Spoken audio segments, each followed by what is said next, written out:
மேஷ ராசிக்கு இந்த சனி பெயர்ச்சி என்ன பண்ணும் அப்படிங்கிறத பற்றி இன்னைக்கு பார்க்க போகிறோம். மேஷ ராசிக்கு அதிபதி செவ்வாய். செவ்வாய்க்கும் சனிக்கும் அவ்வளோ ஒரு நட்புறவு கிடையாது. சனி உச்சம் பெறும் பொழுது மேஷ ராசியை தான் நேர் 7ஆம் பார்வையாக பார்க்கும். எல்லா கிரகங்களுமே தாம் இருக்கும் இடத்திலிருந்து 7ஆம் இடத்தை பார்க்கும். எல்லா கிரகங்களுக்கும் அந்த 7ஆம் பார்வை என்பது உண்டு. சிறப்பாக குருவிற்கு 5ஆம் இடமும் 9ஆம் இடத்தையும் பார்க்கும் சக்தி உண்டு. 5, 7, 9 குரு பார்க்கும். செவ்வாய் 4, 7, 8 இந்த 7 தவிர 4, 8 செவ்வாய்க்கு அடிஷ்னலாக பார்க்கக்கூடிய சக்தி உண்டு. அதே போல் சனி 7ஆம் இடத்தை தவிர 3, 10 ஆகிய வீடுகளையும் பார்க்கும். இப்பொழுது துலா ராசிக்குள் வருகின்ற சனி 3ஆம் பார்வையாக தனுசை பார்க்க போகிறது. 7ஆம் பார்வையாக மேஷத்தை பார்க்க போகிறது. 10ஆம் பார்வையாக கடகத்தை பார்க்க போகிறது. இந்த பார்வைப்படுவது அவ்வளவு ஒரு நல்ல விஷயம் அல்ல. சனி பார்வை ஏதாவது ஒரு ராசியிலே பட்டால் அவர்களுக்கு ஏதேனும் நோய் நொடிகள் வரும் என்று சொல்லப்படுகிறது. பொதுவாக மேஷ ராசிக்கு சனி மிகப்பெரிய தீமையை செய்யாது. முதல்ல அதை புரிஞ்சுக்கணும். பெரிய கெடுதல் பண்ணுற கிரகம் இல்லை. 10, 11 ஆகிய வீடுகளுக்கு அதிபதி ஒரு கேந்திரத்திற்கு அதிபதியாக வருகிறது, லாபாதிபதியாக வருகிறது. சரலக்னமான மேஷத்திற்கு லாபஸ்தானம் பாதகஸ்தானமாக வருவதால் அவன் பாதகாதிபதியாகவும் ஆகிறான் என்பது வருந்தத்தக்க ஒரு விஷயம். ஆனால் ஜீவனஸ்தானாதிபதியாக இருந்து 7ஆம் இடத்திலே உச்சம் பெறுவதால் தொழில் முன்னேற்றம் அற்புதமாக இருக்கும், அபரிமிதமாக இருக்கும். 2011 டிசம்பரில் வந்து 2014 டிசம்பர் வரையிலே அதே மார்கழி சுவாதியில் பெயர்ச்சியாகி அடுத்த பெயர்ச்சி மார்கழி சுவாதியில் தான் வருது. சனி நேர்மையானவர்களை அதிக அளவிலே நன்மை செய்து தூக்கி விடுமா. நேர்மை தவறி ஏதேனும் செய்து கொண்டிருந்தால் சட்டவிரோத செயல்களோ அல்லது தார்மீகமாக இல்லாமல் தர்மத்திற்கு புறம்பான செயல்களோ ஏதேனும் செய்து கொண்டிருப்பவர்களை சனி கொஞ்சம் படுத்திட்டு தான் போகும். ஏன்னா அவருடைய கடமையே தண்டனை வழங்குவது.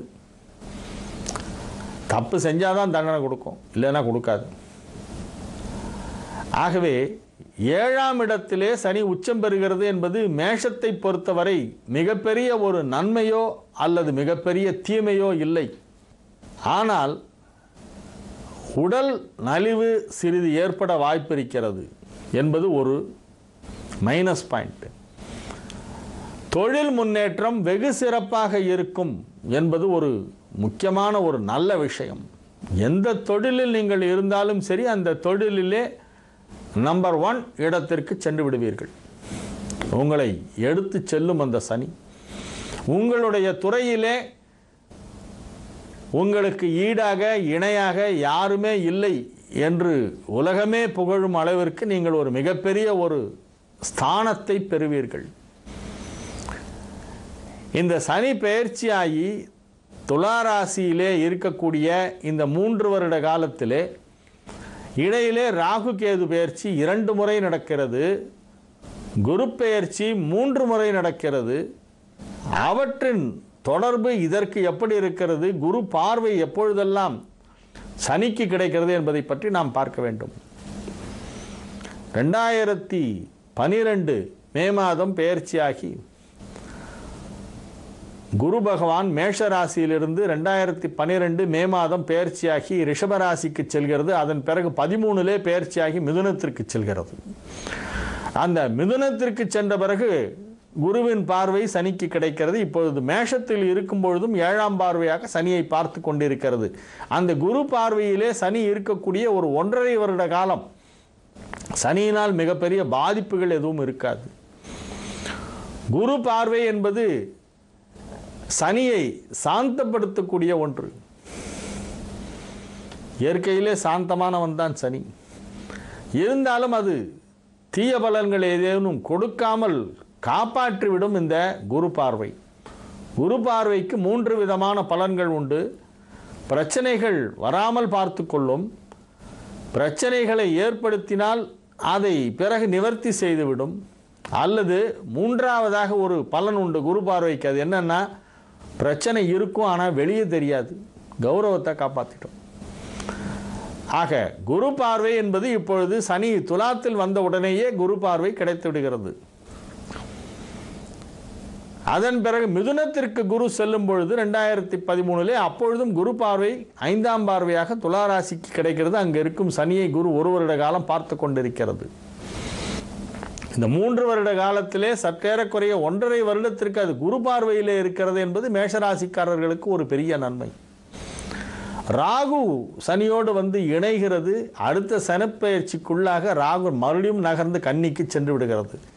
ராகு கேது பெயர்ச்சி என்பது 1.5 வருடத்திற்கு ஒரு முறை நிகழும். குரு பெயர்ச்சி வருஷத்திற்கு ஒரு முறை. சனி பெயர்ச்சி தான் 2.5 வருஷத்திற்கு ஒரு முறை. ஆக நீண்ட காலம் துளாராசியிலே இருக்க போகும் சனியால் மேஷராசிக்காரர்களுக்கு ஆரோக்கியத்திலே சிறிது நலிவு ஏற்படலாம். ஆனால் தொழில் முன்னேற்றம் வெகு சிறப்பாக இருக்கும். திருமண வயதிலே இருப்பவர்களுக்கு திருமணம் சற்று தாமதமாக நடைபெறுவதற்கு வாய்ப்பு இருக்கிறது. 7ஆம் இடத்தில் சனி வரும்போது திருமணம் நடைபெறுவது கொஞ்சம் கடினம். ஆகவே சனிப்பெயர்ச்சிக்கு முன்னாலேயே திருமணம் நிச்சயமாகிவிட்டாலும் நல்லது. அப்படி இல்லாவிட்டால் அடுத்த சனிப்பெயர்ச்சிக்கு பிறகுதான் திருமணம் நடக்க வாய்ப்பு இருக்கிறது. திருமண வாய்ப்புகளை சனி குறைத்துவிடும் என்பதால் அது ஒரு மேஷராசியில் திருமண வயசில் இருக்கிறவங்களுக்கு அது ஒரு பேட் நியூஸ். மற்றபடி சனியினால் எந்த ஒரு பெரிய பாதிப்பும் மேஷராசிக்கு நிச்சயமாக இருக்காது.